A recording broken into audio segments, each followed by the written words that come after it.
Hi, welcome back to Tips and Tricks. My name is Season Summers, and today we're going to be talking about performance practice. So you won't need your oboe, and in fact, you can share this information with people who don't play the oboe because most of it will pertain to everyone who performs. Last week, I did not make a video, but I did want to share the reason why because it's good news. I finished my doctoral degree, and in celebration of that, I decided to take the day off and not make a video, but we're back today. So let's do this. Let's start talking about performance practice. So the first thing is you may not be familiar with that term performance practice, so I wanted to explain what that is, just in case there's any question. So let's think about practice. What do you normally do when you practice, right? We're learning to play our instrument, we're learning how the music is supposed to go, we're learning musically what do we want to say with it, we're trying to get better on all of those fronts, and that's our normal practicing. So performance practice is when we practice performing. Thus the name performance practice, okay? And this is something that professionals all do. Now, part of it is easier for professionals because we're performing all the time anyway. But how are you going to get good at performing if you don't practice doing it, right? It's like if you didn't practice your instrument, you wouldn't get any better. So we need to practice performing, and that's professionals call that performance practice. So that's where that term comes from. Why should you do it? You should do it if you have ever gone into an audition or gone to play a concert or recital or something, and at the end you were so disappointed or upset or frustrated or whatever because all of a sudden all these things happened that had never happened before and you were completely surprised or shocked or whatever. It's probably because that may have been the first time you had performed, really performed, or the third time or whatever. We need a lot of times to perform to get good at it. It takes a lot of practice performing to get good at performing. Okay? And then the next question I thought you might ask is then, well, how do I do that? Like, I don't know if I'm going to be able to perform this more than just whenever I have my audition. So I have lots of ideas about that, and that's what we're going to focus on today. Okay. So the first thing I would highly suggest is running through the music daily. Running through the music is what I would consider performing, meaning that you go all the way through the music without stopping. So if you have these 3 etudes, how long is it going to take you to run through that? Not very long, right? You could probably get through all 3 etudes in like 10 minutes. You can also use this idea for concerts like your band music, your orchestra music. Anything that you have coming up, you could do that. My personal preference for this is 2 weeks before I have my performance. That's when I'll start running things. And I do it every single day. And if I can do it more than once a day, I do that. So when I do a recital, I do it every day. 2 weeks before, I do it twice a day, in fact.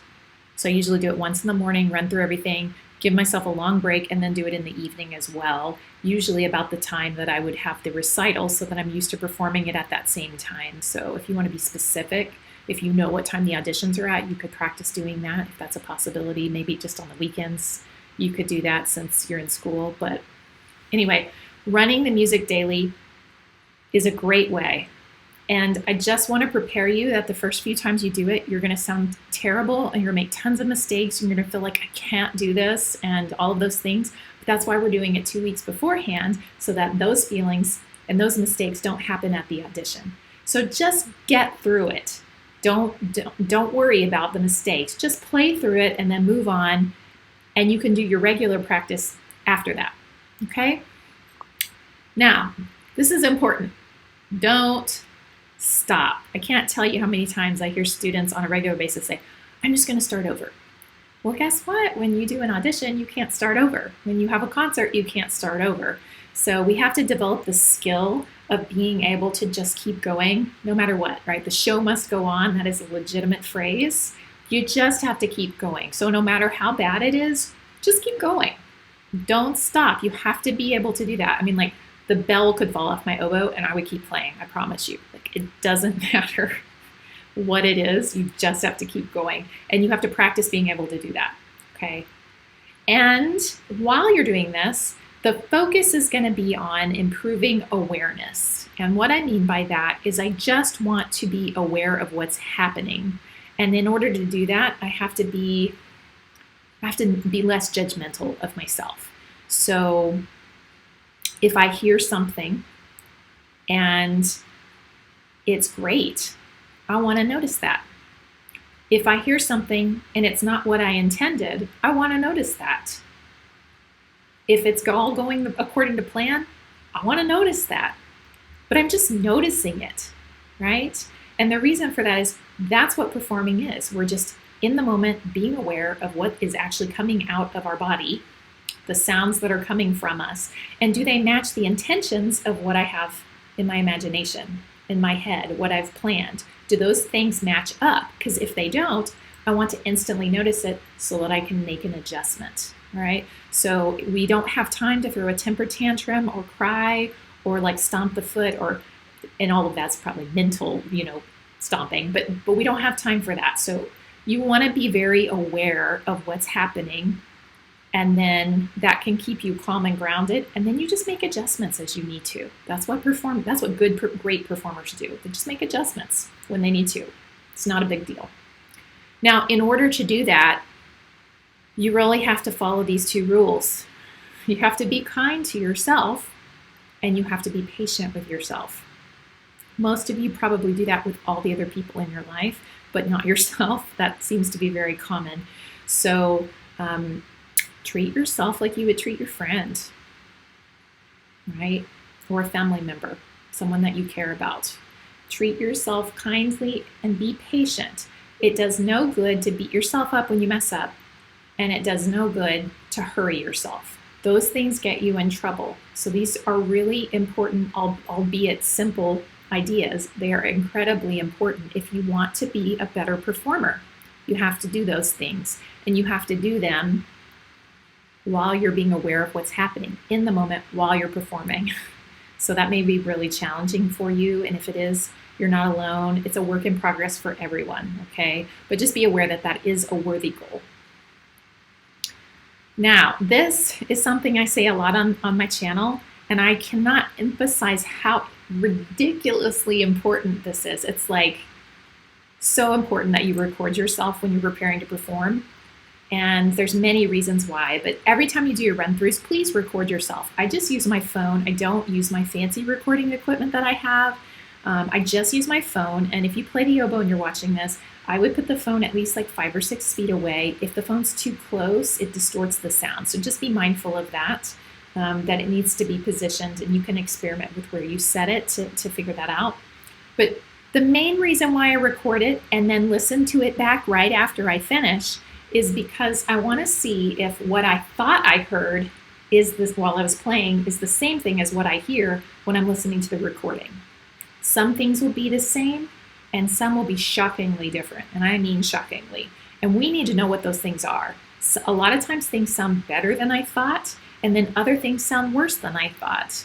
So if we want to be more aware, we need to compare what we're hearing while we're playing, which is often affected by emotions, compared to objectively, what do I hear when I listen to the recording? And we need to try and get those things to match up as much as possible.